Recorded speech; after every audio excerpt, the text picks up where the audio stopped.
You're right.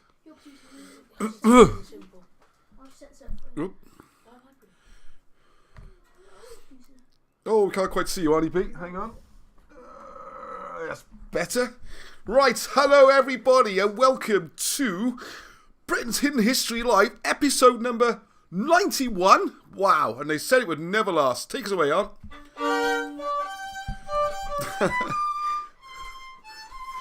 Right, let's move this out the way a bit. There, that's better. Very busy show this week, lots of packed in news. Loads of things going on. Let's say hello. Who was first on this week? Darren. Hi, Ross. Hi, Darren. Gary and Taylor ready and waiting. Nice to see you again this week, Gary. Gavin Lloyd. Excellent. Oh, there's loads of people here. Loads of people online. Wow. Loads of people waiting. Brilliant. Adam Griffith. Andrew Whelan. Hello, Marshall. You are early. Yes. Call me anything, but don't call me early in the morning. Very good. Reminds me of an airplane. Don't call me Shirley. That's it. Hi, Graham King. Thank you very much. Graham's put me in touch. Got something coming up soon. I'll be chatting to someone very famous this afternoon. Who'll be appearing on the channel. That's good. And some more on that coming up very soon. Okay, so that's all good news. Chris Wood, good evening. You're early. Everyone's early except me. Hey, I wasn't too bad. Only a couple of minutes late. So hello, David Tilling. Okay, we've got loads of news. Hello, Kay. I do need to come and see you. Yes, 4K subscribers. Who thought it, eh? So, right. So that's a few hellos. Yeah, Jesus. Yessie. Someone called Yessie in the crowd. Right. I think Sant Dwynwen is 25th of Jan. Yeah, I missed Dwynwen's day this year. So share the love on tomorrow. Tomorrow's St. Valentine's Day. Oh, my goodness. She's done something romantic, I guess. That's all Romans anyway, isn't it? Right, hello, Sean Paul Wood. Right, are we going to do something about Jesus today? That always gets people's goat up. So before any further, it's not an attack on anyone or Christianity, okay? Thank you very much, Arnie. It was beautiful. Beautiful, beautiful, beautiful, beautiful. Right, can we set up so I can actually see the comments, please? Hang on. Yeah, what? Well, you know, I was going to say, I had one job to do, but he didn't. He had loads. he set up the whole thing, in fairness. So I want a big lag here with the comments and everything. And everyone's walked off. Right, okay. Right, well, I will do my best. Hey, Lego, how were the heart palpitations? Lego, you didn't tell me you had that. I was speaking to a couple of weeks ago. Hi, Lego, yes, I hope you're okay. That's worried me now. Susanna Price, hello everyone. Yeah, they got news about the book coming up. Lots of stuff happening. Loads of people online. Right, Arnie B, that's supposed to be running so I can see the comments. Danielle, hello from Danielle and Lloyd. Excellent. Lovely to see you online as well. Okay, so we're going to get on to them. Now, the main subject. So if you're new to this channel, welcome. It's growing all the time, so must be some new people. So that's great news. Right, what I'm trying to do is some of the stories from this week, bit of news, a bit of a sing-song. I'm going to do a song lately. Hey, hi Dave, Arnie, Dave saying hello to you, David, all the way from Germany. Hello. Right, great, loads of messages. Please, Lego, post something to say you're actually okay, and I shouldn't be worrying when it says something like that. Is this covered? Right, sorry, right, okay, crack on, Russ. Yes, what we normally do then is look at all histories, okay, all around the world. They all get rewritten at some point. It's something that... oh, sorry, I'm trying to... I doesn't like being on screen all night. Sorry. Not the best camera setup this week. Oh, you are, Arnie. You're going to be live, aren't you? Okay, as is my cup of tea. Okay. Right now, they're all through history. Okay, there's always been rewrites of history. It's just something that rulers and that always do. I think there's a couple of quotes I really like about this one. One, of course, is the famous 1984 one, which everyone knows, and that is he who controls the present controls the past, and whoever controls who controls the past controls the present. No, the other way around. No, whoever controls the present controls the past, and whoever controls the past controls the future. I think it is. Oh, I'm getting glared up from Arnie. I got the wrong way around now. I'm being corrected by Arnie already. He's a teenager now. It's only getting to get more and more difficult, these things. Can I have the comments up here? so you can both see. Right, okay, so we'll be talking a lot from this book, Where Jesus is Buried. So if you've got a copy already, get your copy in front of you. Page 32 is the main relevant pages. If you don't worry, we'll be going through it all. Yeah, and the other comment I always like is, I think it was at the Rialto Peace Conference. Well, it wasn't really a peace conference, but it was about 1944. So they were pretty confident that they had the war won and sewn up. And the various leaders got together. I think it was Roosevelt who was talking to Churchill.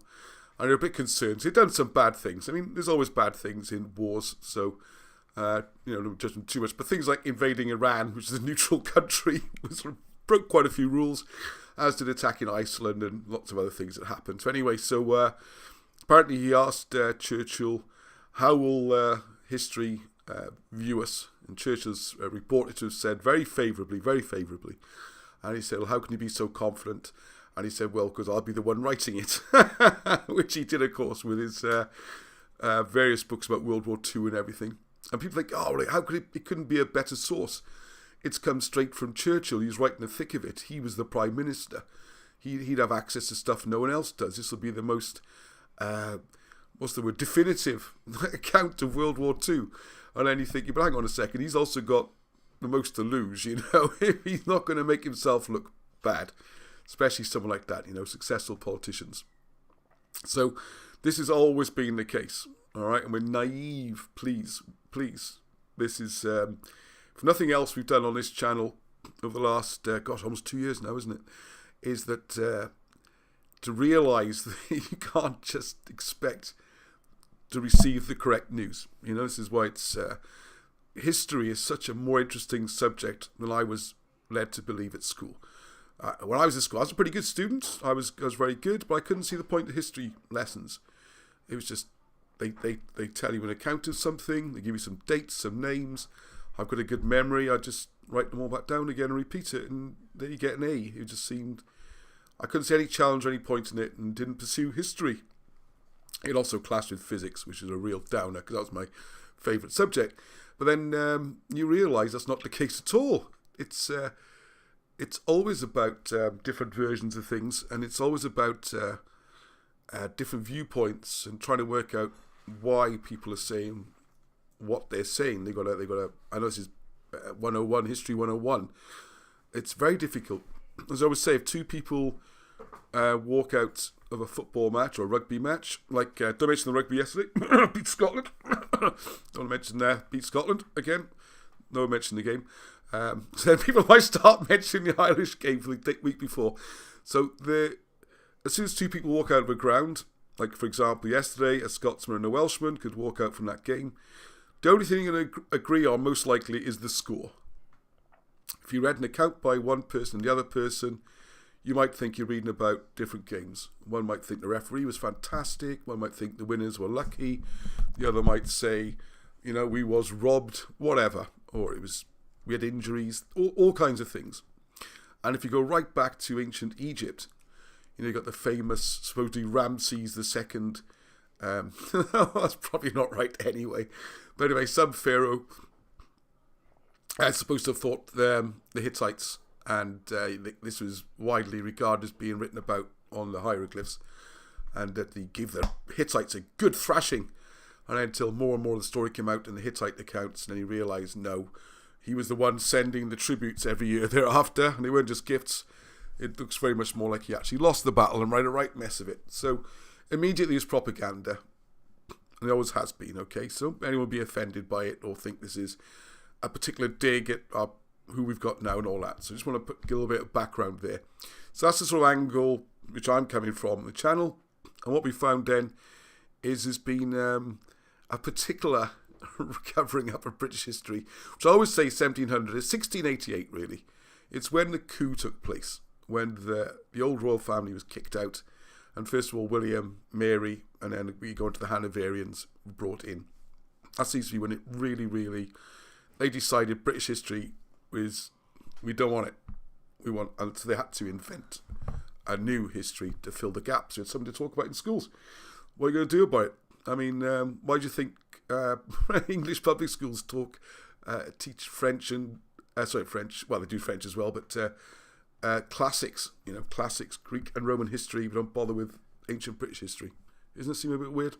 So anyway, that's all things we look at. And the Bible comes right into this, because what you will find is that there's more than one form of Christianity. There's a lot of books in the Bible, a lot of books out of the Bible. As Alan Wilson likes to point out, and I mentioned in the video, when was the video? I've read last few days, that Jesus was elected a god in Nicaea in 324 by a majority, and a majority that was artificially created because the faction that might not have voted for it were delayed, so they had to vote early. So that's why Jesus is considered divine, because of a vote. Okay? So you have to bear these things in mind. All right? So here we go. I always get a bit nervous when we start doing these Christian type things, because people get, it's an emotional thing, isn't it? I mean, I've always gone to church and everything. And my view is if your faith is strong, you can handle any questions, and you want to get more and more into the information, and you get nearer and nearer to the truth, the facts. That's what we're trying to get to, rather than just being happy with a story that makes you feel good. Okay, so after I dug myself a pretty big hole, and before I jump in to the hole, that is, I'm going to try and can you come a bit nearer to me? Let's have a look. My eyes aren't so good as they used to be. Here we go. Your eyes about me. Right, what have we got up here? That's okay. No, I'm just saying. See the man with the mighty castle on the right-hand side? Oh, propaganda mixed with education makes this a right mess. Yeah, unfortunately, it's not very often we see in schools that you get different options to choose from. You tend to get, I know my experience, you get told, this is the history, or this is the account, and this is, I don't know, say Christianity or whatever, and there's not made clear that there's a lot more subtlety to it. There's different versions. So what I'll do there is show, when we can't discuss this main thing there, is why this particular story would have been kept quiet, whose interest was it in, and why is it so hard to find out about it. All right, so we'll come on to that. Anyway, first of all, lots of news this week. Oh yeah, and also want to thank you to Russell Down, who sent me some fascinating stuff. I'll get that in next week. More about family trees, and I've got this big historical family tree done by Wilson and Blackett, which shows how the royal families, I don't know how I'm going to scan it or photocopy it or what. It shows the royal links all the way back to the ancient British royal families, and where's how some of them connect now, which is a little bit weird. So look out for that. I was going to do it this week. Here we go. Here's the first one. Hooray, hooray, hooray. Excuse me, itchy nose again. There's the front cover. It's going to look something like this. I hope you like that. This is going to be the back cover. You always remember they're the wrong way around when you look at these things. Here's the front cover. I've just added the lemnos stela on there. I'm not sure if that works or not. I was thinking of putting some stones and some different bits of writing, because the first part is very much about looking back at ancient British roots, the migrations, and the fascinating thing that the much maligned ancient writing system called Colburn. And it's actually works brilliantly. And I got an example today. I'll show you of it working. And this week I'm going to finally put up the interviews or the demonstrations, I think a better description, that John Griffiths does with his son Aled. So if you're watching tonight, I'm sure you watch it at some point. And how you can read this on items found in Britain which have been labelled as Roman. This is going to be like real smoking gun stuff, because this is even more hard evidence to show. I'll give you an example in a minute, but here we go. This is so if you are new to this, the idea is that the ancient Assyrians, where the Britons came out of, which is why the Welsh language, Cymraeg, it's considered to be the most unchanged relic of this. Alan Wilson calls it a living fossil, because at some point about, 1700 BC, said to be a migration from this area all the way up and around to, there's a stop-off point here. It could tie in with the Cimbri in Denmark, and it comes into Britain, and we got a drop-off point here. And then we also have the other migrations in the Bible coming up here. This is where the tribes of Israel come into it, and the Ark of the Covenant, all this kind of stuff. They come up through here. I shouldn't put this on here. I'll take that off, I think, because Alan Wilson has never mentioned the Luwians. This is my theory that what's called the Luwians are actually the Cymry. So that won't be there. I'll put something here. And then there was a migration around about 500 to Rome, or Etruria, the Etruscans, and Rhaetia, where Monica is. Hello, Monica. Monica's book's coming out, so I hope you have a copy in time for next week's show. So they're up there. And then also you'll find like there's stories that Crimea is named after the Cymry. Cymria is Crimea. And some come up this way, which get these links with these countries. And the book concentrates on these journeys. And what you can find is the language, this writing system, Colburn, can be seen all through the Mediterranean. So you can read Etruscan. You can read the Lemnos Stele. You can read all the way back to ancient Egyptian hieroglyphs. All this is, you can just read them. That's great. So a lot of the stuff John Griffiths has been working on is in Britain. Things that are supposed to be Roman actually read using Colburn. It's wow. So, all right, so this book will go up for pre-order this week. I know people are nagging to get up. I don't want to put on pre-order until it's fairly close to going to the printers, all right? Because those long delays can get stressful. Okay, so this book also covers that. I'm trying to think of all the other things in there. Oh, that's the first volume. The second volume is then concentrates on the migrations of, how long did it be? 1,300 years later. No, about 1,000 years later. They then leave Britain. Not all of them, obviously. Some of them, us. Not sure if I'm a Norman. Anyway, so keeping that quiet. Anyway, some of the Cymry, the Welsh, then left in the 6th century, 570s. Don't click, it'll go. I hate when it does that. We'll go over to America, and that's the second volume. It's one huge book. Originally, it's too big. it's just impossible. Okay, so the next cover, I'll do a similar cover style, but it'll be the journeys across to North America. All right, so covered that. So it's very exciting. Thank you to Peter Smith, Patricia, Marshall, all these people. I'm roping in Michael as well at the moment. You've just been a big help getting graphics done and proofreading, all this kind of stuff. Brilliant. So that might come off, but maybe a couple more stones, or just leave it blank. Actually, look quite nice. So looking forward to some feedback. It looks great. Oh, thank you, Susie. Ross, will you please do another show, how to read Egyptian hieroglyphs? Yes, of course, I should. I've neglected that quite a bit, haven't I? And so I've got my book on that. Thank you for asking. Who's that asking about the hieroglyphs? Dean, thank you, Dean. Dean is one of my super detective journalists finding stories. So I have a suggestion about the cover graphic. I'd like to see Britain in a whole.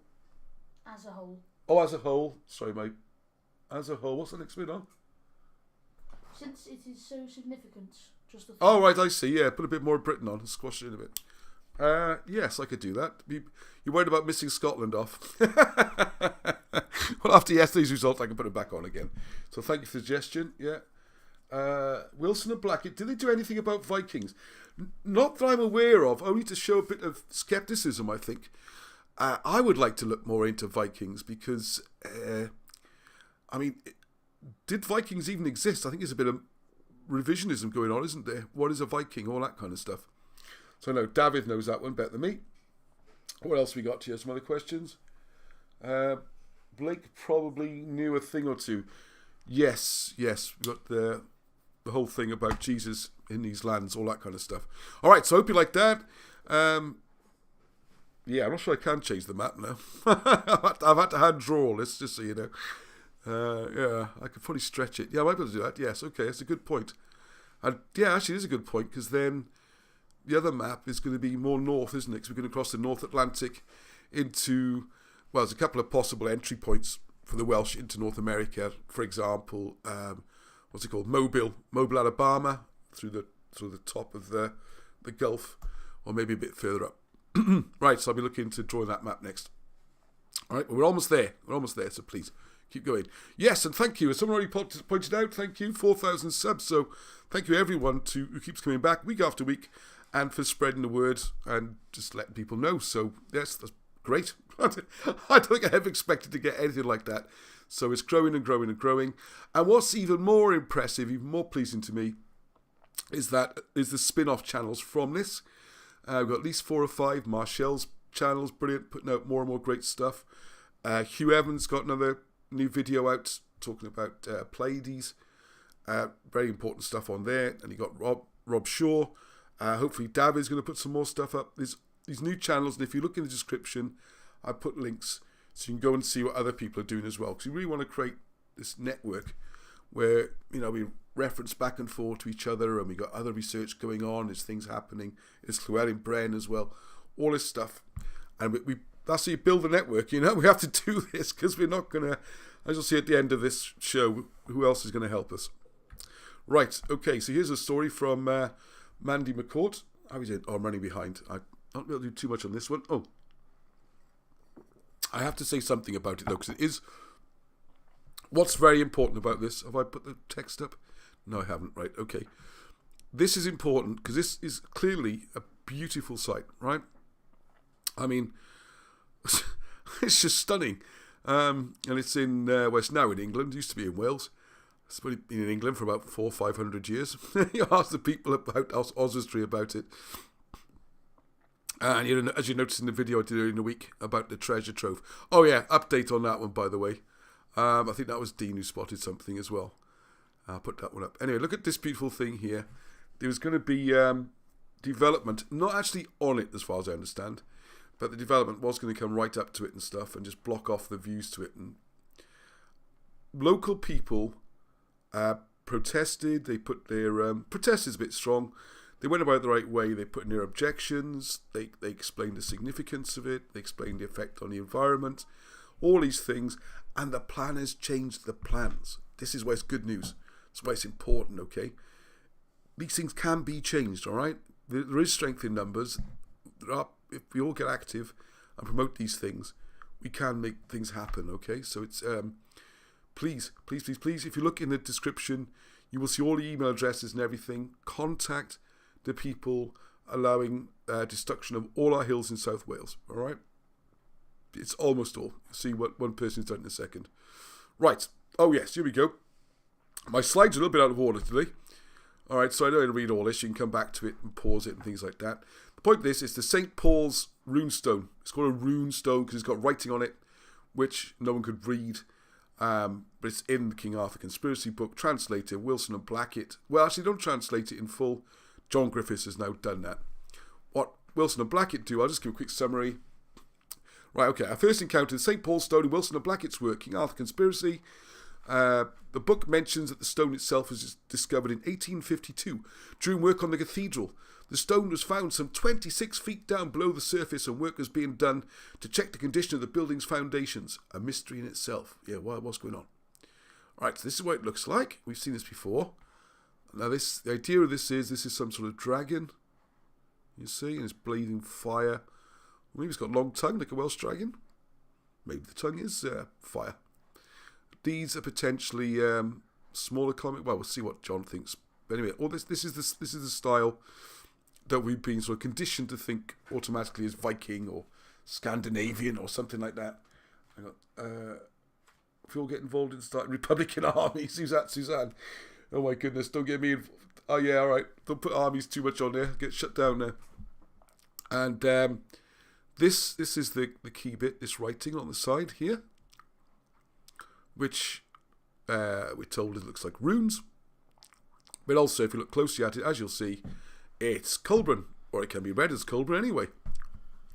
And it would seem from the dates and the depth of the stone and everything, this is way before the Anglo-Saxons. I mean, it's bonkers to think it's Anglo-Saxon.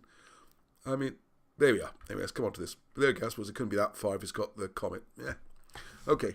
Right. So after reading Holy Kingdom, King Arthur Conspiracy, continued to challenge previously held notions of so-called Dark Age British history. To verify certain issues for myself, by 2019, I began to make my own translations from Egyptian hieroglyphs. Before or after my book, like your book before I did, from Culbran writings and also from the apparently Latin text inscribed upon British stones. A French venture had begun. In 2021, I returned to the St. Pauls Stone following helpful visual posts on Britain's Hidden History group page. Yeah, on the Facebook. Yeah, get involved. It is really handy, okay? I know it's got its problems and trackiness and all that kind of thing, but hey, just go on there and use it as a source, and it's what brought a lot of people here together. So at the time of making my own translation of the St. Paul's Stone, I noticed that accessible online sources still carried the same story of the circumstances of the stone's finding. This is weird, okay? I know it's because we suddenly got to a few thousand and this has been on this channel or someone's following our Facebook group or what. There's a few things now. If you are watching and you're from whatever, museums, government, something, I don't know, say hello. Let's have an interview. Get in touch. We do a chat and explain what's going on to us and why it's a concern, all this kind of stuff. Because there's been a few things now which have suddenly changed. So, anyway, I noticed too that within a month of posting my own translation online, the online references to the history of the St. Paul's Stone had both been amended and truncated, shortened, news of which I related back to the group. How curious was that? I would say very curious, John. It's been there the same for years and years and years. We start putting something up and it changes. So there we are. Maybe we're being watched. Perhaps that's part of the 4,000. Anyway, so as it transpired, we're now being offered a hitherto never before seen translation. Yeah, it's always been like, can't translate this, can't translate this. Oh, we can translate it with Colburn. Panic. We can go with a runic translation. Okay, so, right. Well, Arnie's popped out to the loo and I pinch his computer so I can read the comments a bit easier. Okay. Oh, hang on a second, I've unplugged the headphones, which means you're going to hear my feedback. Oh no, why did I do this? Alright, okay, old people who've been with me a long time will know all the disasters we used to have on the technical front. Not as bad anymore. Right, okay. Maria, yes, I'm well aware of the Jesus legends in the south of France. Oh yes, I'll touch on that. Right, okay, hang on. Let's make a note of that so I do come back to it. Right, I think that does tie in with this British story. Anyway, so this translation is said to be from the Old Norse. Yeah, this is where the dates comes in. It's dated to the 11th century. So this is way too late for something that deep in the ground, it would be suggested. So the stone or carving is clearly identified as a grave cover cut in the Riggerike style popular in Scandinavia and also Anglo-Saxon Britain during that period. Of the stone's once peculiar finding, we're now offered only the barest of mentions that it was found on the south side of the cathedral. Ow. Is this just me or is this getting weird? When the website used to explain everything about the dig and it was 26 feet down and the difficulty getting it. But you see, the depth implies a much older date and doesn't fit the story with it being Scandinavian or Anglo-Saxon or 11th century. So all that's just disappeared and a translation suddenly appeared. And the translation just says, Gina and Toki had this stone laid. It's like Gina and Toki were here. So we should ask ourselves why this important detail is no longer thought to be worth sharing or considered relevant when for so long it obviously had, or had been. We should also ask whether the overall size and proportion of the stone convinces one of its later assignment as a grave cover. We'll also ask why an Anglo-Saxon's grave cover came to be separated from its original burial position and associated burial setting to be singled out for relocation. Yeah, and then buried, apparently. Because there's nowhere near the grave. So the grave was buried, the top got taken off, buried 26 feet. It doesn't make any sense. Right, so it's a bit too much to read here. But the idea is, I picked up a bit in red, as you can see, just leading up to that. The catastrophe of the comet is the dragon symbolic of the comet. It's even Shakespeare wrote about the comet. I've got the play here, I keep meaning to do more about that. So in red, perhaps we can see the details, each top corner of the stone. On the left and right, I showed those little bombs where the small rounded circular shapes are fashioned with protruding tails. They might be incoming fragments of the comet. Alright, so you can read the rest of it if you want to look at it. But the important thing is, the inscribed letters on the stone are generally thought to be runic. Okay, and you saw them two cleanly cut rows of letters and all that kind of stuff. Alright, just to remind you, here it is again. So there's two rows of letters, alright, and possibly a cross at the end or something, but we'll see how this reads. Because it's brilliant, this, because it ties in with so many other things that have been read as you go around the Mediterranean. So this is how John does his work. It's all very nicely organised. So the first thing he does then is draw out the the markings. I almost called them runes then, but Colburn we call it. The letters as seen. Right, now what John has then done is slightly adjust them for their corresponding Colburn letters, which are, well, I mean, I have to look why he's done that one there, because I would draw it more like that anyway, the Colburn. But anyway, this is how John's reproduced it. And then you have your, there's a cipher. It's a Llewellyn Sion cipher. It goes back to 1560. So it's unlikely Iolo forged that. You can see here in the week, start doing a bit more about Iolo as well. I'm going to do more about bardism. It's so much going on. It's so exciting. So what we got here, the cross there is a croeso, is a welcome cross. Same as hieroglyphs. Cross, crois, croeso. You know, so that's a nice easy one. Then you can read what John explains. You can see the interview later in the week. I've already done the editing. It's usually pairs of letters you can work out from that. New member. Oh, we got a new member. Nigel Orals, welcome to being a bard. We got a new bard. Hey, well done. Yeah, you can join at any time on the YouTube channel here. And if you want to put a couple of £1 a month in the jar, that'd be brilliant to help keep all this going. So that's fantastic. Thank you for that, Nigel. Welcome aboard, Croeso. Just like I said, Croeso as well. Perfect. So here we go. So you can have a look at this in more detail. Come back and how many minutes are we in? We're about 30 minutes in. And find this and pause, and you can read all about it. So you can read translation here. Welcome to the devil. I think it'll be slightly different when he puts it all together. Anyway, welcome, space, to the devil, welcome not. Welcome, Father God, hot embers, hard by. Welcome both. Ye, O brave, of faith, welcome to the church. And we can talk about what that means, but if it is related to the comet and the devastation, all the people killed and everything, it's been a terrible time to be there. And you can go through it all. So you can see more of the workings. I'm going to push on a bit. You can come back to this. We can do more in the week. So there's the pairs. You can work out the spacings. From that, you get the words in Welsh, literal translation. And what you have to do then, which I'm not sure John's done on this one, is allow for a slightly different syntax. So in English, you say, you are a good boy. In Welsh, you say, there's a good boy you are. So you have to do a bit of that. And I know from doing the Cymroglyphics, the Egyptian hieroglyphs, that you can see the syntax as well in the writing. I don't know if you can in the Colburn yet. I haven't looked into it deeply enough. But certainly, sorry, last bit of text, I promise, for the whole evening. When we consider the homely and domestic Anglo-Saxon text version, yeah, what was it? Such and such and his girlfriend was here or something. Set beside that of the Colburn text, we find ourselves in a very different place.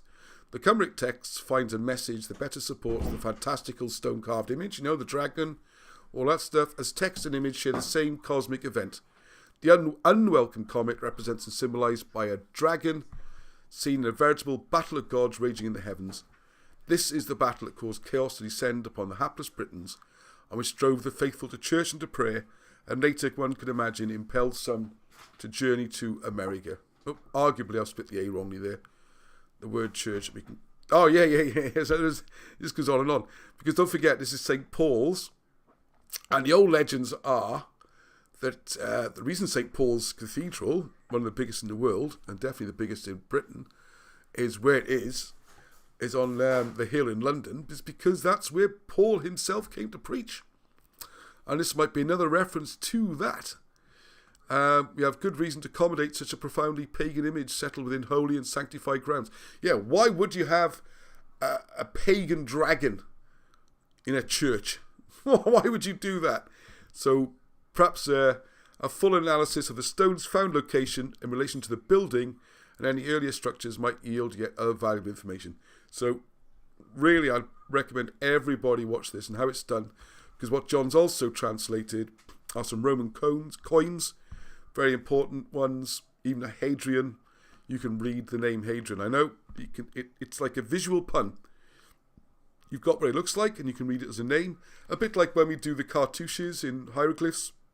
You can read it as a name, but then you can see that each symbol is a word, or in this case, each two symbols is a word that makes a sentence, and that's the important thing.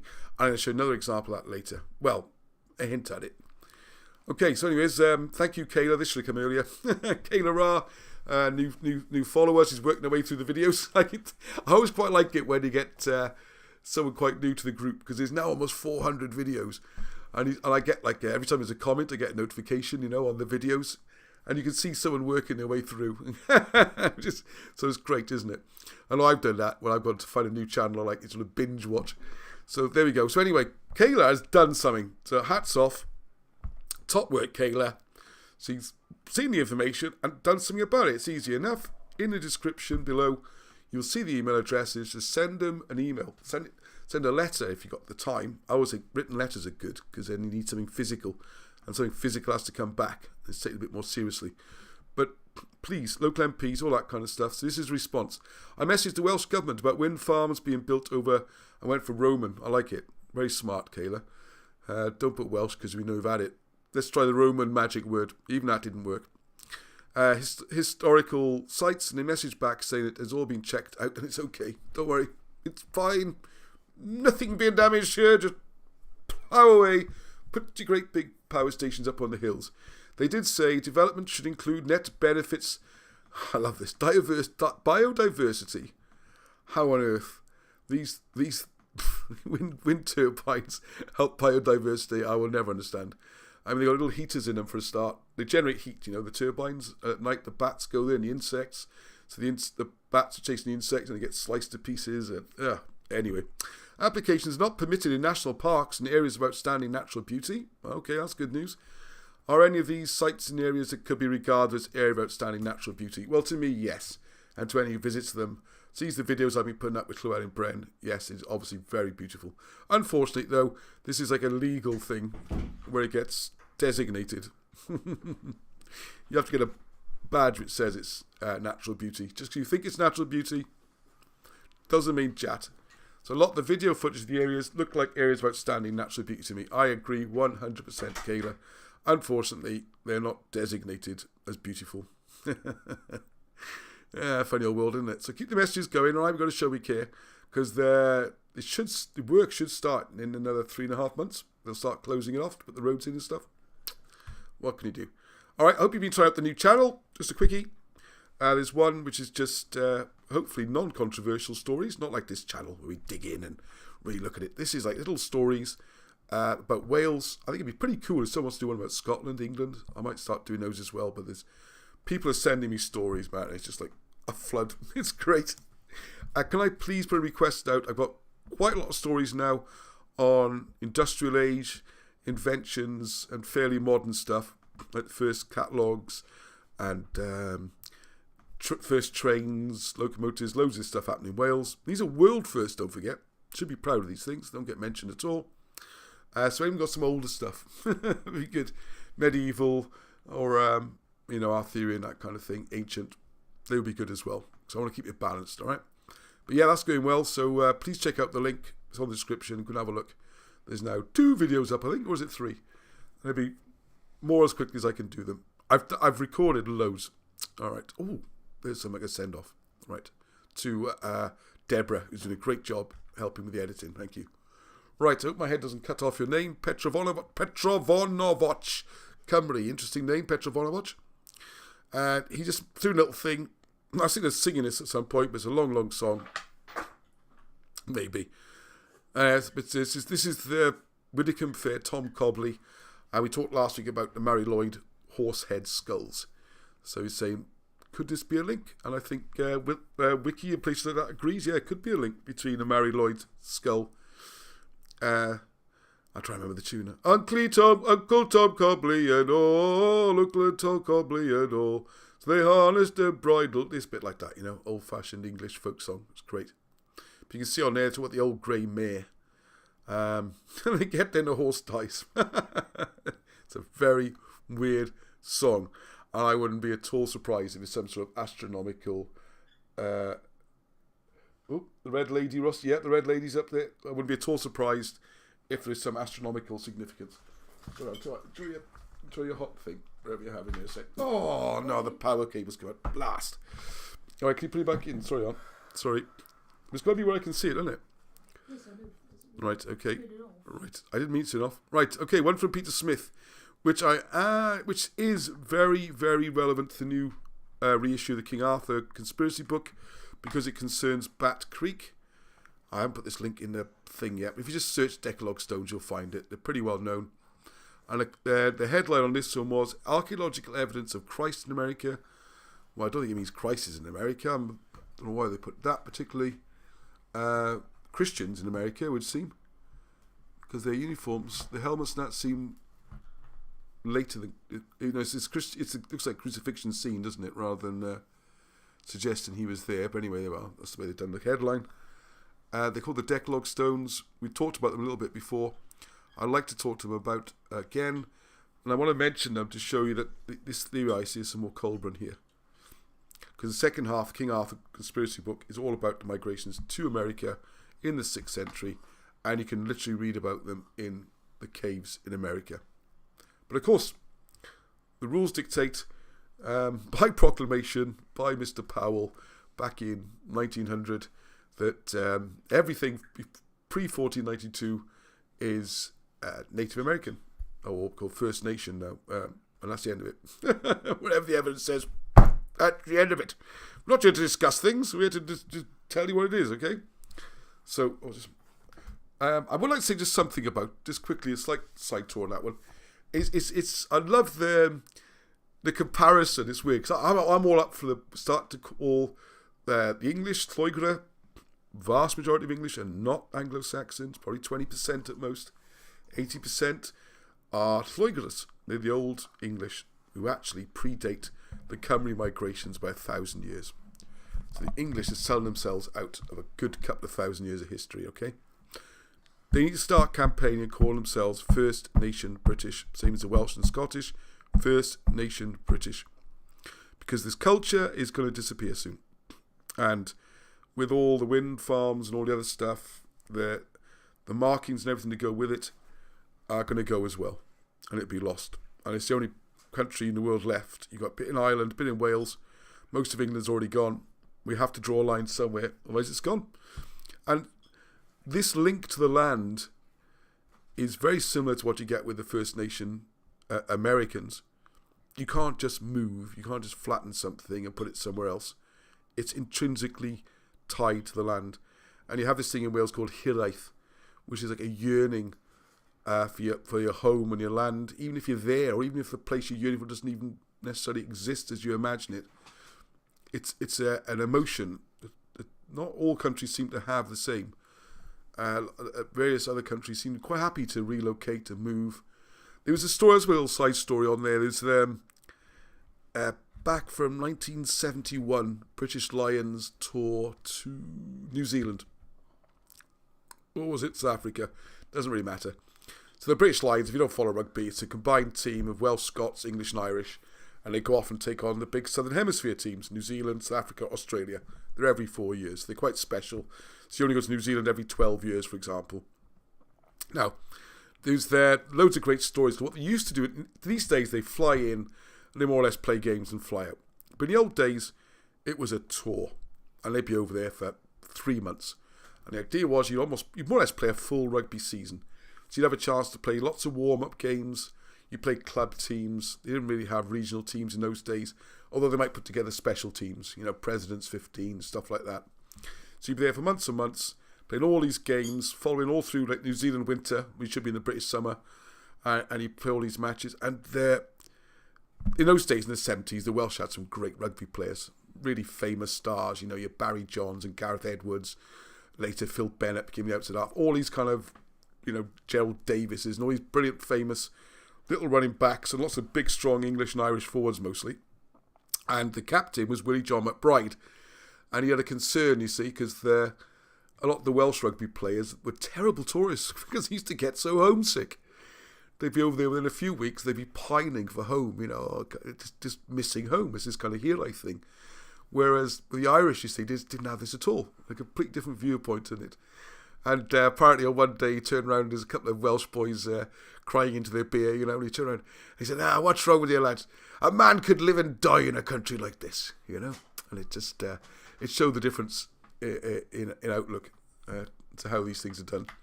So this is, and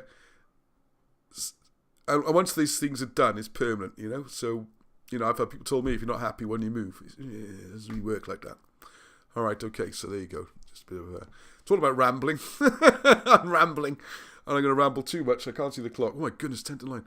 There's Benny Babbles. Thank you very much for the invite. I was on, I think it was Wednesday, about an hour and a half. If you want just some relaxing stuff in the background, it's me and Benny chatting. If you're new to all of this, it's a nice introduction because the program is designed for people who are not so familiar with Britain's hidden history.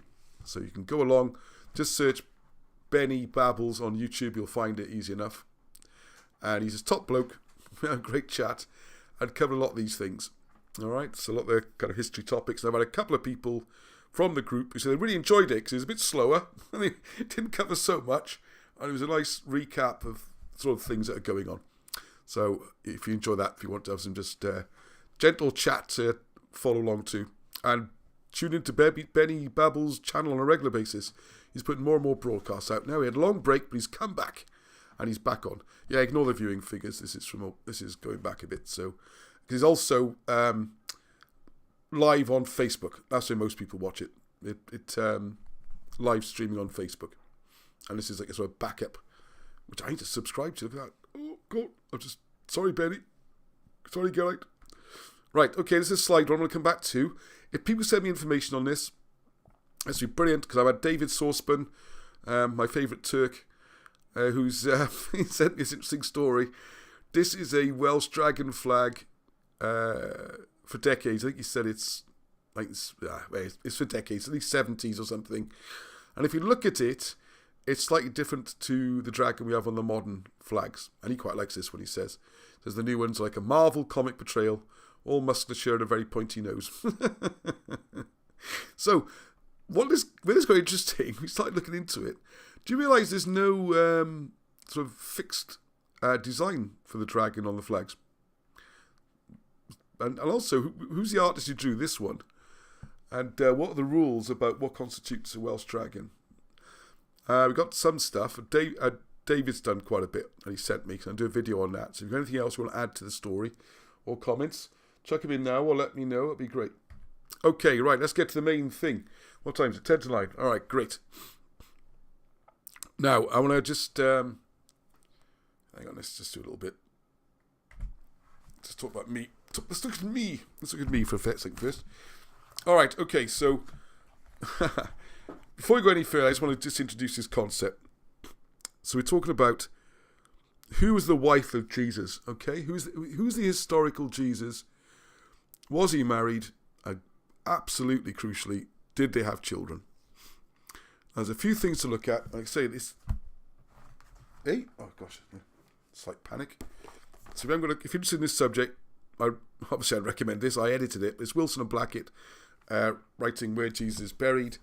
We got together. It's the all unpublished writings. There's some published stuff, and then some appendixes in the back where we visit the sites that I mentioned and put photographs up and ideas and where things have moved on. Okay.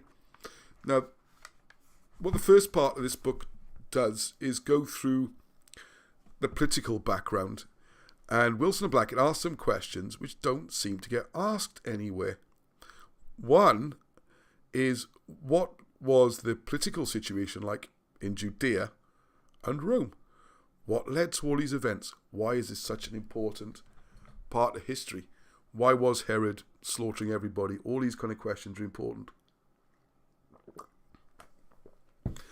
And what becomes very apparent is it's very difficult to make the sort of standard story that we get taught in church and school and everything. I used to get taught in school.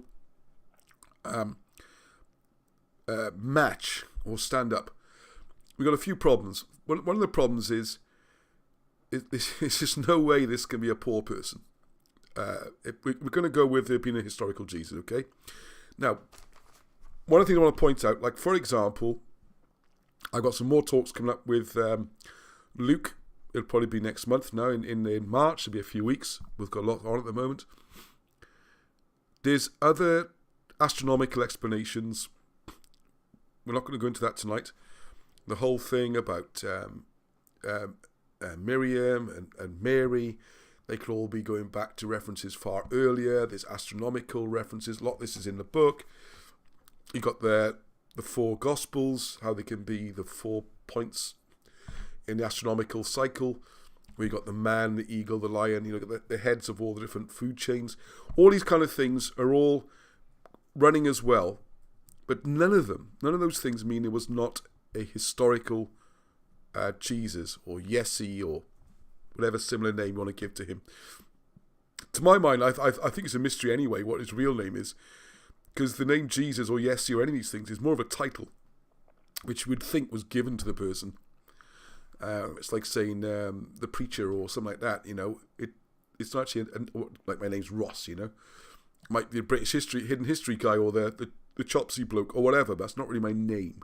They're all titles. So we need to get onto that as well. So let's not on the discussion in that. Let's try to divert onto his other subjects like astronomical reasons. We've also got the whole thing about, again mentioned in the book, this was the coming of the age of Pisces. And this is why we got this fish symbol for the early Christians, supposedly. And that would be 2,000 years ago.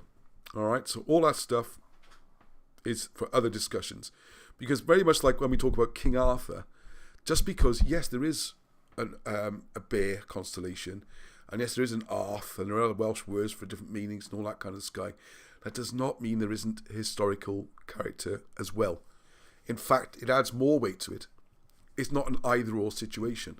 If I'm going to call my, again, possibly a title rather than a name, but if we're going to call our great warrior something, what are you going to call him? Well, we call him after the bear star. Or the other way around, if we're teaching astronomy, we will use the court of King Arthur, the very famous King Arthur and his knights, and we'll use them as an analogy to describe the heavens and the planets. So I would argue it's the same with Jesus. Any of those other points you can prove, disprove, argue, discuss about astronomical connections, about all different things. It could be, all right, Messiah, age of Pisces, all these different things, all perfectly valid or not valid. It doesn't affect it being a historical person. So what we're trying to find is, was there a historical person? Who was he? And can we work out something about his wife and why, and this is no disrespect at all, as well as the religious is almost a rude word in a way, isn't it? As long as the spiritual side, let's look at the historical man, okay? All right, because what you'll find, you look more into this, is that a lot of the ideas about, well, let's get on to it. A lot of stuff about virgin births and all this kind of stuff, it could have been added later, a lot of it, okay? It's not necessarily crucial parts of the story. And Alan Wilson, and you'll see, if you go, Alan Wilson Speaks, I think it is, there's a playlist. Over the years, we talked a lot about this. It's absolutely not an attack on Christianity or the Christian church, quite the opposite. Alan Wilson says the church is all empty. They're closing down. People aren't going to church anymore. People aren't buying the story. Too many miracles, as he puts it. If we give the proper story on what the faith was about and why it grew so quickly and why it became popular and why it took over the world, or a big chunk of it, maybe people start going to church again. Okay? So don't take this the wrong way. Okay, here we go. So here's the cover of the book. And I'm just going to show this quickly, not to plug the book for one, but also just to say that this little bit of summation on the back. The story has been suppressed for almost 2,000 years. The book reveals who Jesus was, the politics of the period, and how he and his supporters fled the persecution of the Roman Empire to seek refuge in Britain. So let's not get into whether Jesus died on the cross or not. You'll see why. This is more important. From there it can be seen that the Holy Family and British royal family intermarried to create a dynasty that would be a permanent threat to the later Roman Church and Anglo-Saxon narrative. Alright, so to avoid persecution, a lot of the messages were hidden, and this all became available. Alright. Now, this is the first question. Now, I know there's people out there who are much better theologians than I am. I know Patricia and Marshall for a start. I'm dying to see their comments, because they know this stuff much better. Oh, hang on, we got there. Oh, someone's right.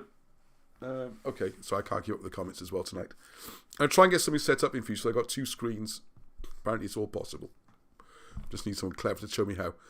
Right, so is everyone aware that there's three genealogies? That's the first question. I'm just going to bring some up on the screen. Okay, 3 genealogies. Is that so weird? Jesus has got 3 genealogies, and I'll explain. Right, hopefully you can see. Where am I on there? Oh, on the bottom left-hand corner. Okay, good. Okay, so if you get... and I highly recommend, and I try and get... I'll be in touch... Well, he got in touch with me, actually, which is rather nice. Alex Thompson, if you ever see him, if you ever watch UK Column, Alex Thompson, incredibly clever guy, incredibly well-educated, and way above me on all those things. But still, I'm going to have a chat with him, hopefully. I'm going to try again, because he's done a very interesting series, a bit of a series, with his father. I think they're pretty certain they're Scottish Presbyterians, but what he explains is the importance of reading the Bible and old versions of the Bible, in particular the King James Version, rather than, and he makes a very good point, which I'd like him to come on and talk more about, how over more and more editions, like New International Version I've got over there, how the Bible gets dumbed down a bit and why it's so important to keep the original version. And no, this is not stupid people who didn't understand that some of it was Greek and Latin and bits are mistranslated. All those things used to be discussed in great detail hundreds of years ago. People were far more literate in this sense than we are now. When he says you're literate, you've got, like when I talk to Luke, we talk about literate regards the law, where words can have different meanings in law to what they do when you and I talk to each other. They have completely different meanings. And you need to get the dictionaries and the concords and those things out and find out what the words really mean. It's the same with the Bible, a bit like we're doing with Luke. But also these people, amazingly, working class, normal people. Like I used to play chess, right? Chess is my big thing. I was very successful as a schoolboy. So I ended up going to a men's club from quite a young age. And because my dad watched so much rugby, I'd be there early when I'd be hanging around. Sometimes with my friend Jonathan. If you're out there, Jonathan, get in touch. I haven't seen you for years. And I'd snoop around sometimes. This big old working men's club, which these days is basically a boozer with a snooker table in the middle. We had these little committee rooms and stuff, which we used to use for chess matches.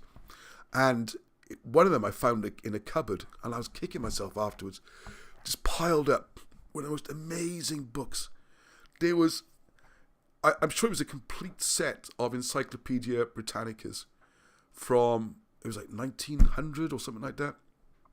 Just piled up in there, all this knowledge and information, because the working classes used to be very literate. Literate does not mean you can just read and write your name and read and write a book. Literate, you have ages. They measure it by reading ages. So most newspapers these days are written for about 5 to 7 year old reading age. So as long as you've got that level of literacy, you can understand what's being said. The words are kept simple and short, and so are the sentences. It's a little bit high for what used to be called quality newspapers that don't really qualify anymore, like the Guardian or the Times. America, always a few percent above Britain in terms of absolute levels of literacy and the reading ages and the articles people are prepared to read, which is very interesting. Before organised education came in, America was pretty much 100% literate. Before centralised school system started. There's something to think about. It's never got there again since. So what happened in Britain, I'm going to do a slight detour. Sorry, this is good stuff. And this is something I pieced together based on Alex's work, and I'd like to talk to him. It seems he sort of hints at it, is that you would memorise passages from the Bible as part of your education.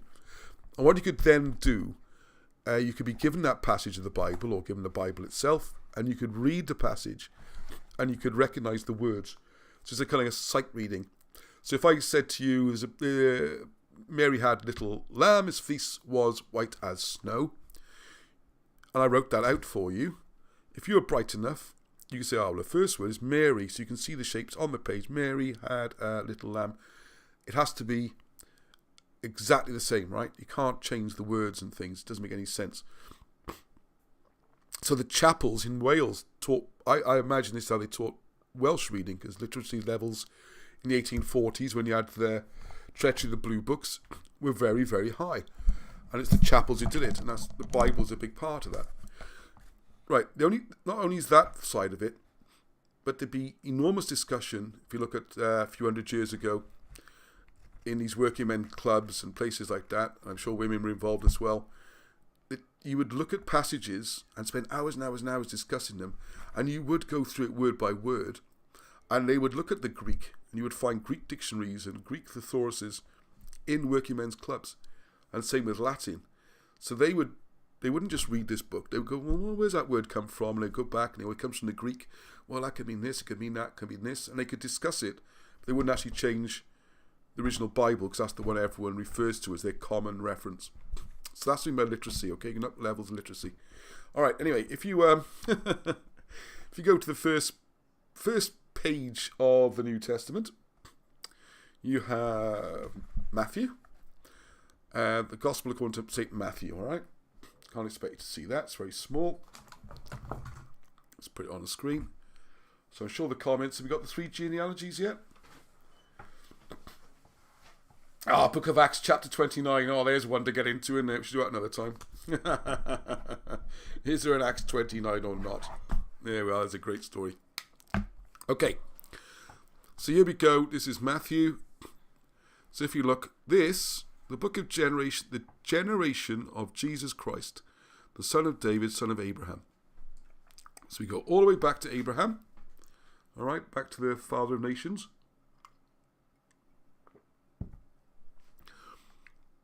Right, so he begat Isaac, Isaac begat Jacob, Jacob begat Judas, blah, blah, blah, blah, blah, blah, blah, blah, blah, blah. Long list of names, okay? So there's 14 generations from Abraham to David, and from David until they're carried away to Babylon, another 14 generations. So curiously, 14, David, 14, all right? So here's the second genealogy. By the way, this is a brilliant resource. It's all free. No copyright, hundreds of years old. KingJamesBibleOnline.org, okay? And then just type in the chapter numbers or the books. It's brilliant, all right? So here's Luke 3. You have to scroll down a bit. Starts about 21, I think it is. Oh, come on, Ross. My Bible's out. I'm out by a couple of verses there. Okay. So this goes the other way. So this runs backwards now. So I go from Abraham down. This goes backwards. But again, here we go. Matthias, who was the son of Amos, son of.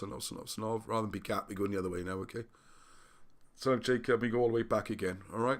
All the way back to Adam. Enos, Adam, and all that kind of stuff.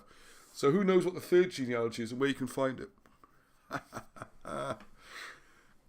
right, I'll leave that open. I want to see the comments on that one. Can you go a bit nearer? Oh, it's like I still can't see it all the way over there.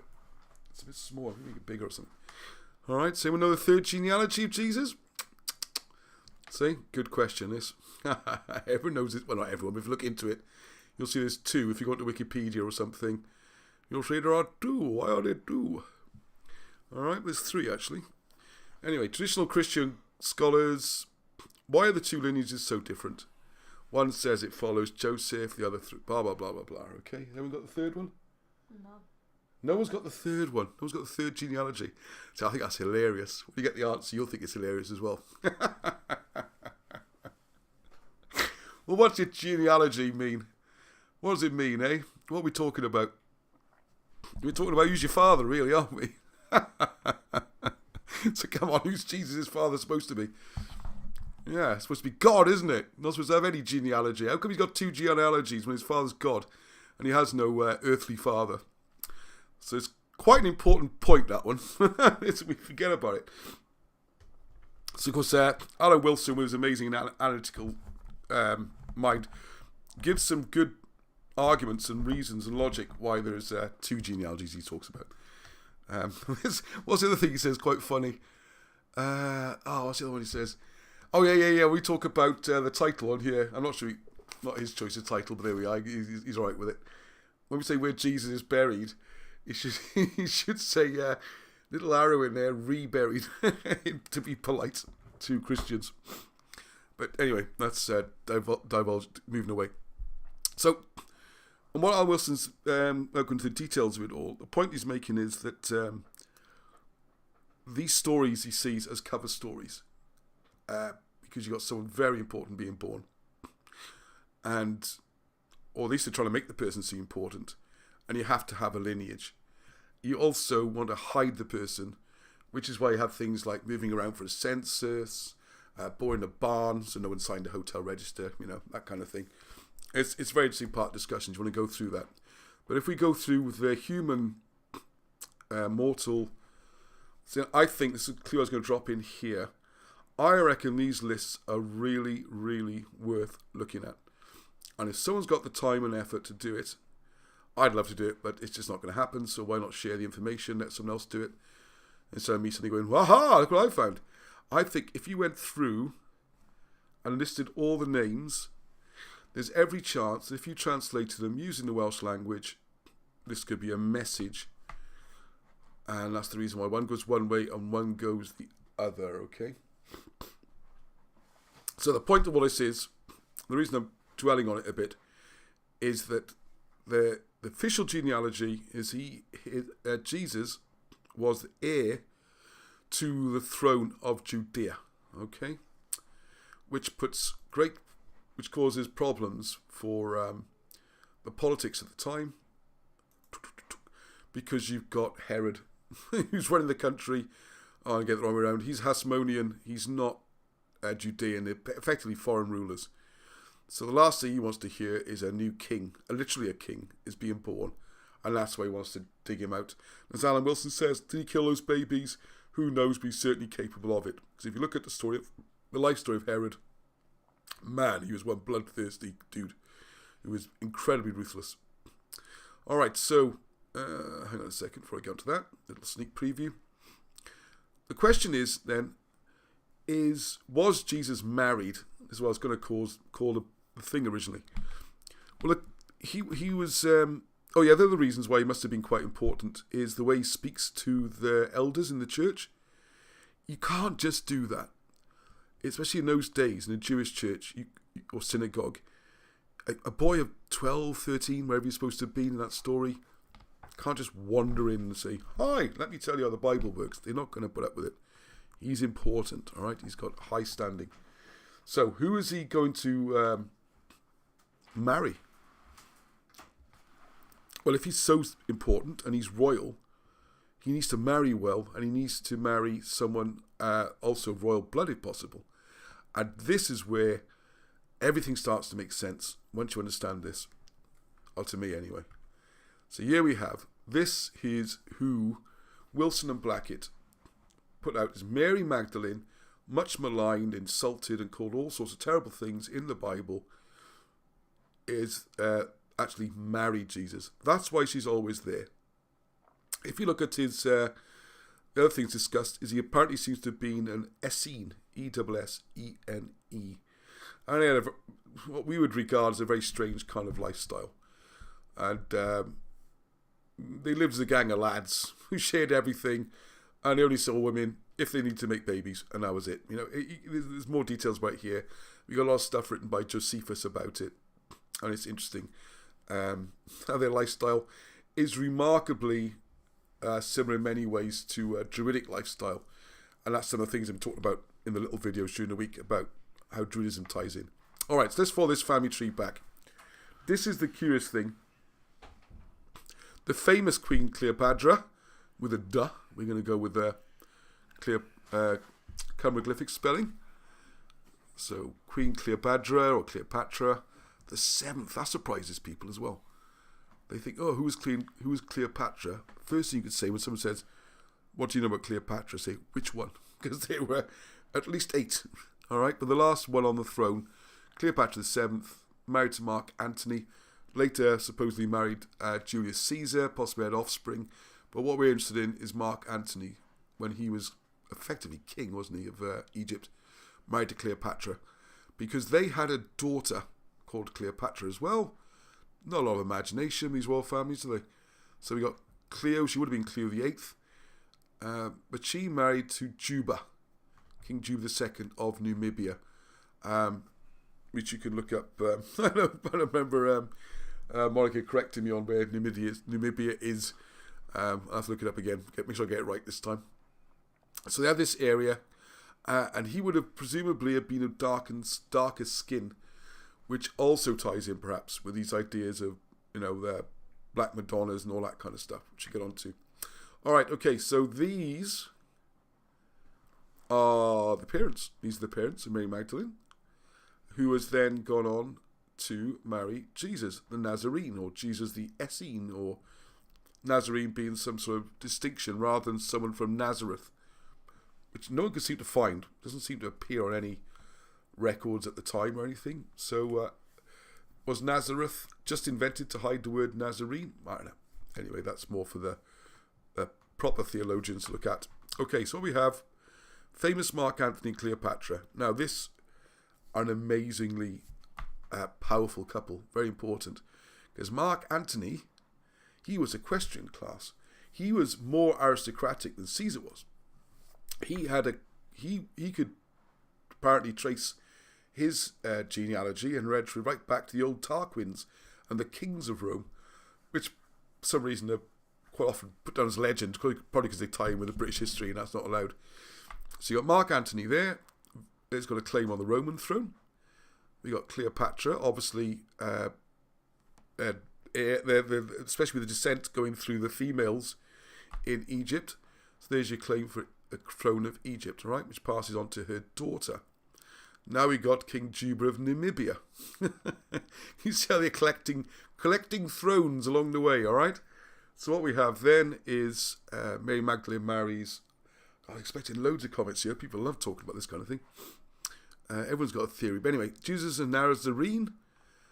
So he's the heir to the throne of Judea.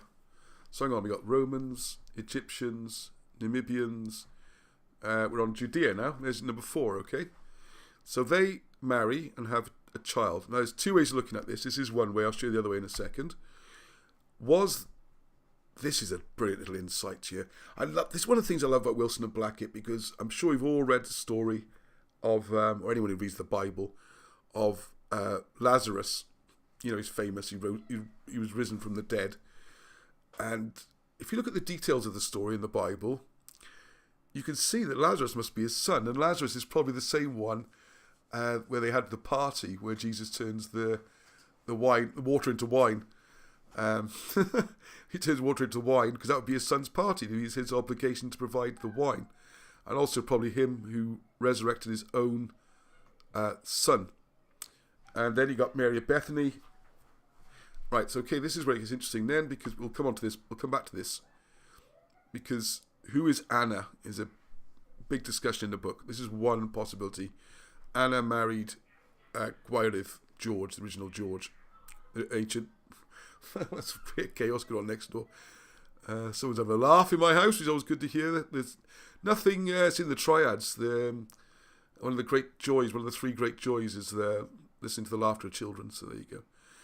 So you've got Gwairedd George and Anna, who was either, as shown here, the granddaughter of Jesus, possibly the cousin, possibly the sister. It's difficult to pin her down, but one of them married into the British royal family. So now we've got the royal British descent. So you can see how powerful his family is. Okay, so it's a quick thing on Herod. Just a slight detour. Because his family tree. Oh, God, try drawing this. I tell you, he's got 8 wives. And they've all got loads of children everywhere. They're all marrying sisters and aunties and cousins. It's like a family spaghetti rather than a family tree. It's just so difficult to do it. So here's an attempt at it, all right? And here's an interesting person here, because we got Miriam.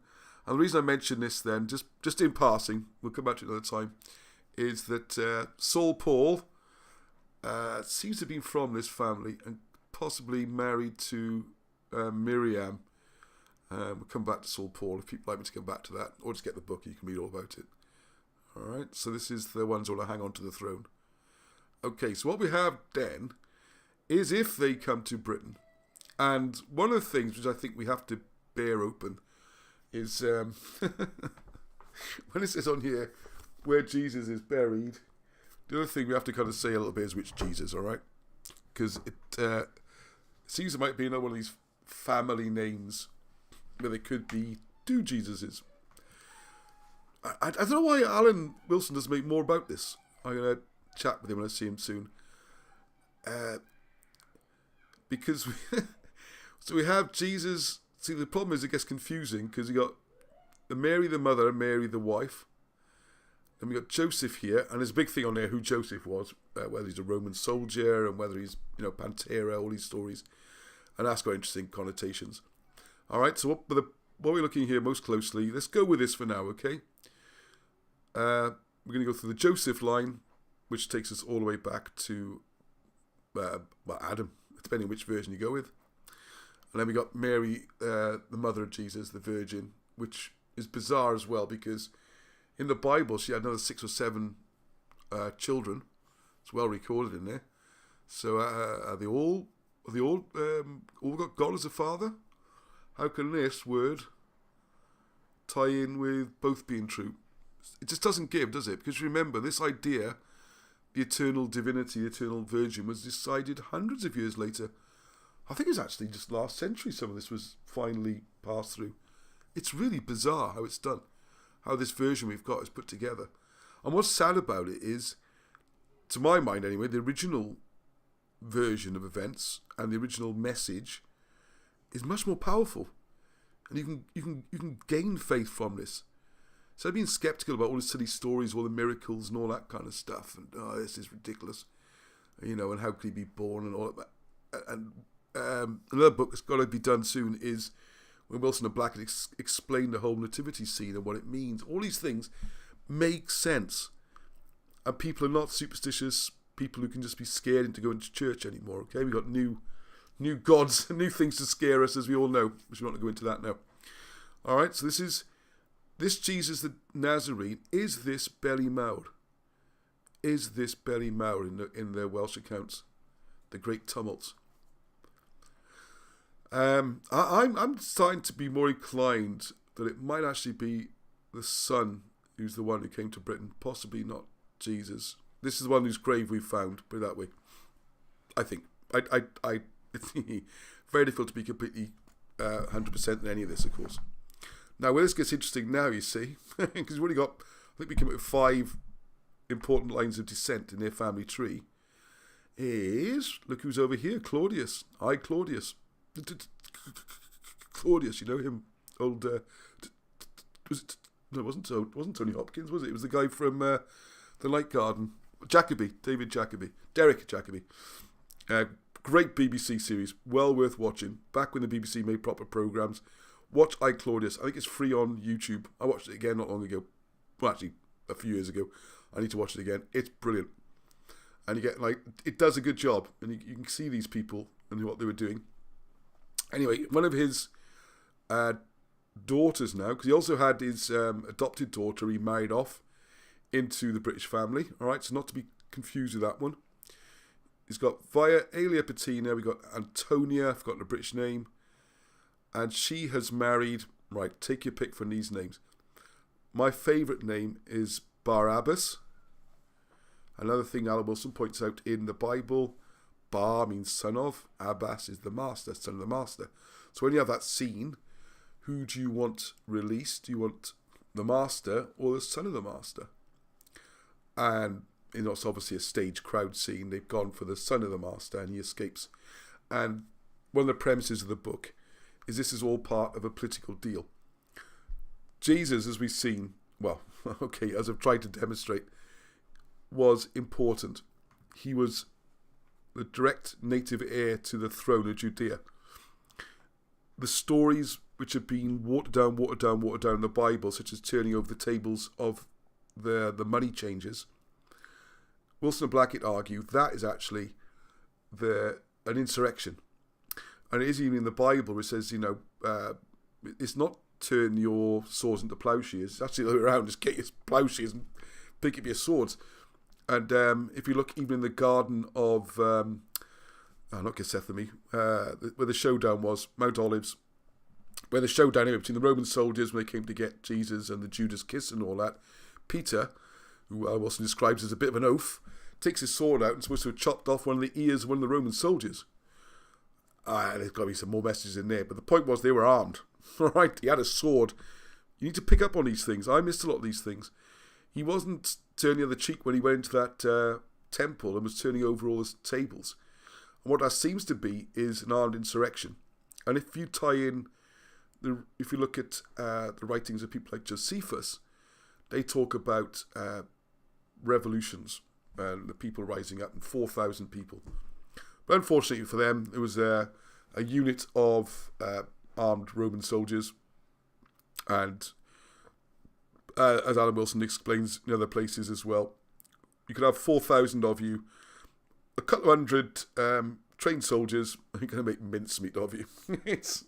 You have no chance. Especially they're armoured, they've got shields, proper swords, in formation. The odds are almost irrelevant, you know.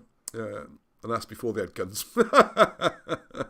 So I'm getting ideas about peasant revolts, right? They always end badly for the peasants. Okay, so anyway, here we go. So we've got the Aberlach, which is the sort of the hidden stream. This is another fascinating part. We could talk a whole show about what that word means and how it ties in. So now we're marrying into another line of the Romans, Claudius, with the emperors. So now we've got two sides of the Romans. Don't forget, through Mary, going back up through her family, we got their descent from Mark Antony and the Tarquins and the kings and that old side of it. And then Claudius is very much from the empirical side. So you got his going back to Caesar. So you're covering all your bases, really. And then to this person, this is the key. Who is the Aberlach and who are the descendants? And that's the root of, as Alan Wilson calls it, 2,000 years of trouble. If these had gone anywhere else in the world, we might have been left alone. That's how Alan looks at it. And you have to read it. You have to start wondering about that one. So there's a quick look here, a quick summary. So the male heir of these two, all right? So we're talking about the Aberlach here, okay? Or this Aberlach. Which one is it? Which generation are we talking about? Okay. This family tree makes sense. I really want to see what people think about this. Firstborn gets the lot. Yeah, primogenitor, that is. Yeah, it isn't always the case, but yeah. Okay. Right. So the first male heir tend to be male. Unless, although, you know, Egypt, female lines, ancient Greeks are supposed to have had a female descent. But in this instance, it would be the male heir. Oh, I'll just click. Where's the clicky button? Right. So you've got son is the son of Antonia, daughter of Claudius. So you've got the Claudius line. Then we've got the descent of Mary Magdalene, gives us Mark Antony with his Roman claims, the Tarquins. The granddaughter of Cleopatra, so we've got the Egypt claims. We've also got Numidia from King Juba. Look how powerful these people are. And then you've got Jesus going to Judea. And also, once they get into the marriage, into the British royal bloodline, you've got that as well. I'm going to put it there. Picture power. We just call this picture power.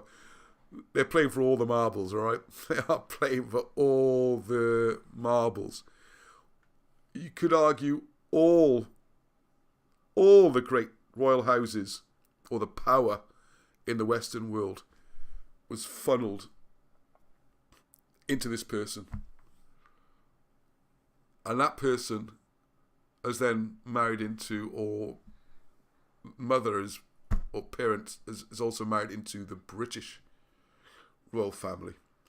And this is at the root of why, if the claims are correct, you see, well, even if they're not correct, this claim is why you will see, especially in South Wales, so many places with Saint in the name. You know, Saint Athan, everywhere. You know, Saint Iftid, Saint, all these places everywhere, and clan, church of. This because they were the royalty. The saints were not like these stories we get, people like Francis of Assisi talking to the birds and stuff. These were royal descendants. They were holy blood. That's why they could claim sainthood. As long as they played their cards right and kept the church happy, they became a saint. They went to heaven. They were the special people. This is what they built their thing on. Now, Have a think about that a second. So how many groups can you think of that really don't want this news? Because I think a lot of people's reaction, partly my reaction, I know I was very naive, very, very down the line, middle of the road, and just basically took what I was told and why would anyone lie to me kind of thing. And then how many groups can you think don't want this news? Well, the Saxe-Coburg-Goethers aren't going to be too keen, are they? Also known as the Windsors. They got a royal family which not only predates them by 1,500 years at least. We say if we date the current regime from the Norman invasion, I would date it from 1688 from the coup. I would say that our current dynasty has only been around, what would that make it, 300 years? Yeah, 330 years. But they claim direct descent from William the Conqueror, and I think, you go out and back in again, you can just about wangle something, I suppose. So we'll give them that, say to 1000 AD, being very generous. And then you've got this royal family, which if you include the genealogies of Jesus, you can say goes all the way back to Adam. And Mary can go all the way back to Cleopatra VII, which presumably would take her all the way back through the Ptolemaic era, right back to Ptolemy, which would be 300 BC, roughly. If we go with Scaligerian dating, that's another issue, as you know. So you would argue almost 2,500 years, as opposed to 300 or 1,000 years, depending on how generous you are with the current regime. So they're not very keen on it. You've got the church, the other great estate or power. Well, they've been pushing a very different narrative, and they've been none of this happened. It just didn't happen, and there were no offspring, there was no marriage, there's none of those things. He went to heaven and he ascended and disappeared, and as Alan Wilson puts it, became the world's first astronaut. He just vanished up into the sky somewhere. So if you prefer that version, go with that one. What you will find though, and that's what the second half of the book is about, lots of evidence in the British records that no, he did turn up in Britain, and this is what happened to him. This is where he was. This is where he's buried. This is the things he did. So that's the convincing thing there. So you could probably think of a few more groups who would not want this. Obviously the church, whichever version of the church, the kings, governments, various faith groups, and then what I'd really like, I'm more interested actually, for comments, answers, suggestions, messages, emails, whatever you like, is who does want this news? How many groups can you think of that do want this news? And this gets right back to what I said at the beginning of the programme with histories written by the winners, like Churchill at his Rialto conference, or right back to Ramses II saying how he thrashed the Hittites. You're not going to get this version in any kind of mainstream, and I can't see any way or any group accepting it. I mean, the church is dying a long, slow death, and this could save them, could fill the churches again, perhaps. It's a more interesting message, it's got more plausibility. Because the first thing that springs to my mind, I've always been a Christian, and your first question, I think, for a lot of people watching this must be, how does this affect my faith? How does this affect what I believe? How does it affect, if it's nonsense, if he didn't die on the cross? Oh, I just want to throw one other thing on that. The idea of the Trinity also came in hundreds of years later, possibly at Nicaea in 324, possibly even later than that. And it's the old Egyptian concept, with Osiris and Horus and that kind of thing.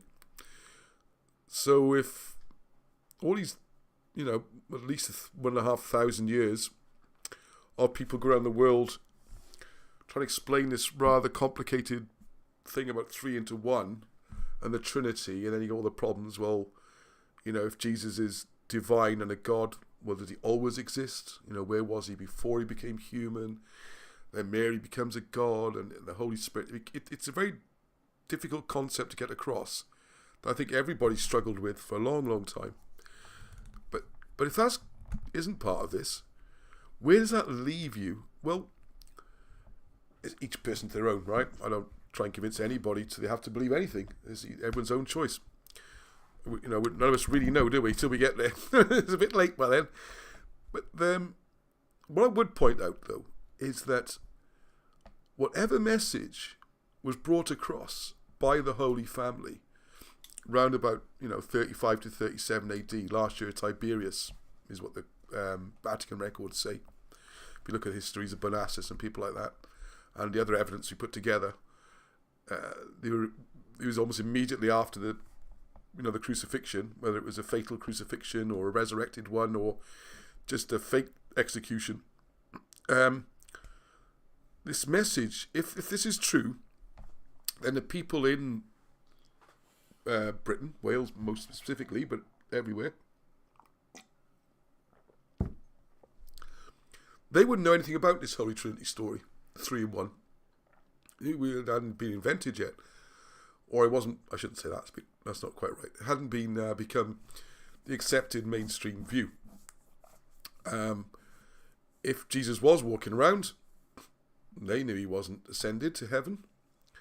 And he got there, oh God, I'm going to say without notes now. And in ninth day, the guilt thing with the Druids, I talked about earlier in the week, something impressed them, and something about this message made it so powerful that it spread really quickly. Especially when you consider in those days all you had was, sandals and a horse to get around. Is that within 20 years, South Wales was Christian.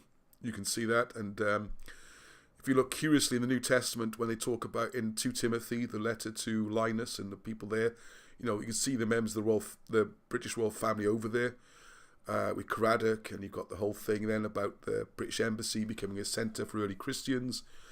So they were prepared to die for this message. You've been executed.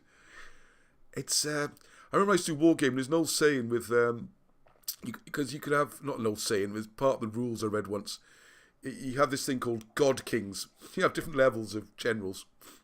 And God Kings, like your Alexanders and people like that, who consider themselves divine, You got the Mahdis in some Arabic armies and various God Kings in Western armies. And used to say you didn't always get a morale bonus because the rank and file troops didn't necessarily agree with the king when he said this. You might think he's a god, but they might not agree with it. Just a little aside there. But something about that message not only took hold, it went everywhere. By the 170s, you got Landa Cathedral being founded, or something was there. World's first cathedral, probably. You got Llanillid, you got the core, the worshipping. This is going on really quickly. It goes to Rome. Hundreds of people are being killed. It's being persecuted. So, what were they defending? And only parallel I can think of is, well, not the only, but a parallel to think of, it reminded me, was when the Stuarts, when they were wiped out and they had the coup in 1688, and first William, Mary and Anne, they got put on the throne, and then you had the Hanoverians. Well, the old royal family was the Stuarts, and the Hanoverians took the throne in 1714. A year later, 1715, you have the Jacobite rebellion. Charlie has to disappear, he comes back. Bonnie Prince Charlie, 1745, the famous last one. There was this incredible loyalty and to the point of death. Just to get, the Stuarts are pretty terrible kings on the face of it. They were prepared to give their lives and everything to get these people onto the throne. So what was so special about them that they would do that? Incredible lengths they would go to, personal sacrifice. People thought nothing had given their lives to try and put the Stuarts back on the throne, as opposed to the Hanoverians and stuff. This is why this really is playing for all the marbles. It's a big thing, and there's got to be something about that message we should all think about. I think that why was it in the first century people were prepared to walk away from hundreds, thousands of years, whatever it was they were following before, and change over to this? And it gradually became the most important thing in the world. And then we got this, they went to Rome and came back, and we got this sort of, I've got to be careful what I say here, but this, a different version is the one that came back with Austin or Augustine in 597 when, oh my goodness, it's 20 to 10, putting the Anglo-Saxons up to destroying the British and whatever it was that this original apostolic Christianity was all about. So it's the message is key. It's the message.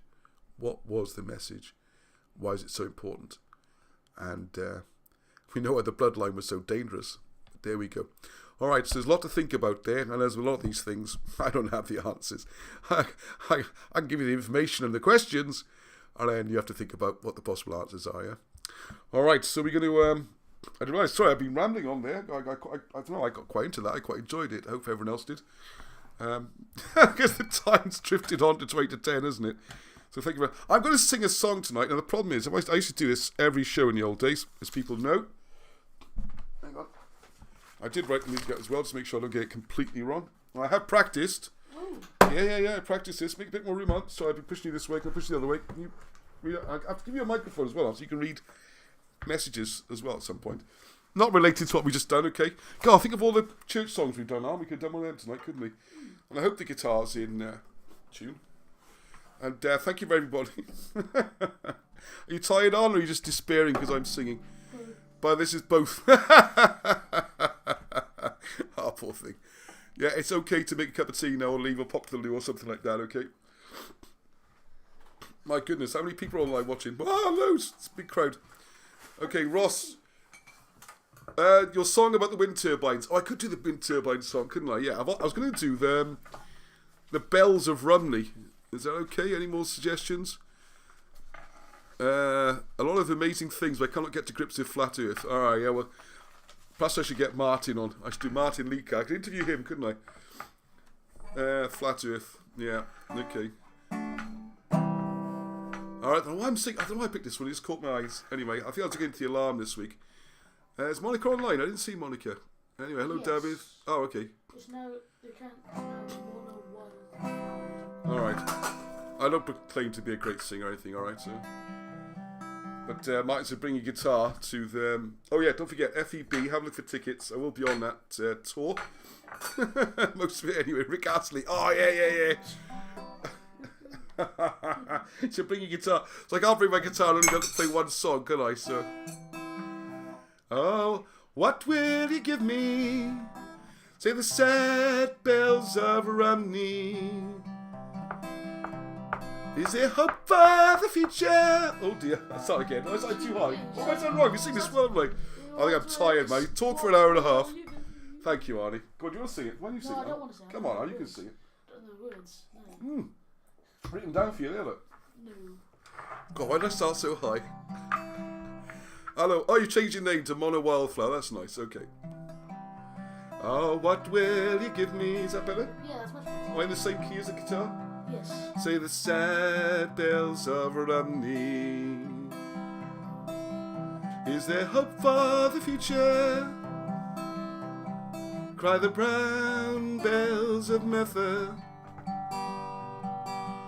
Who made the mine owners? Say the black bells of Rhondda.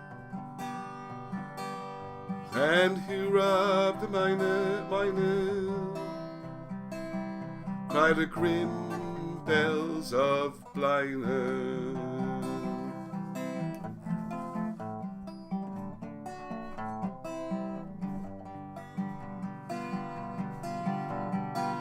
They will plunder willy-nilly. Cry the bells of Caerphilly. They have fangs, they have teeth. Shout the loud bells of Knee. Even God is uneasy. Sigh the moist bells of Swansea. And what will you give me? Say the sad bells of Rumney.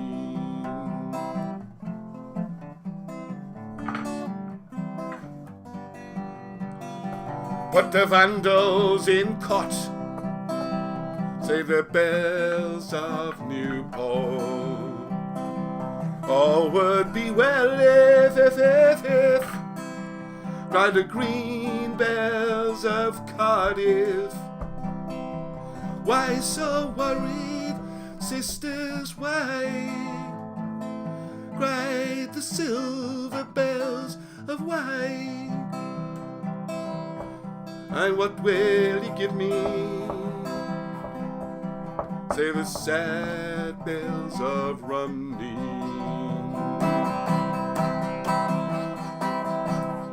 Oh, what will you give me? Say the sad bells of Rumney. Is there hope for the future?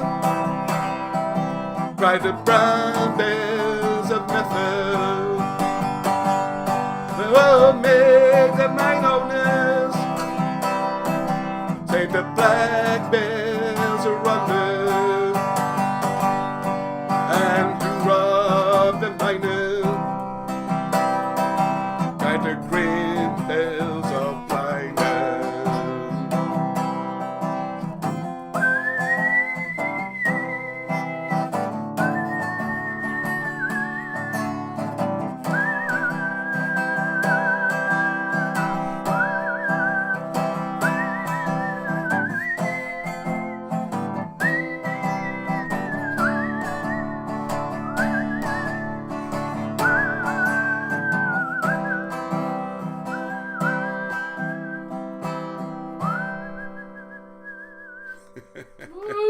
Yay! Thank you.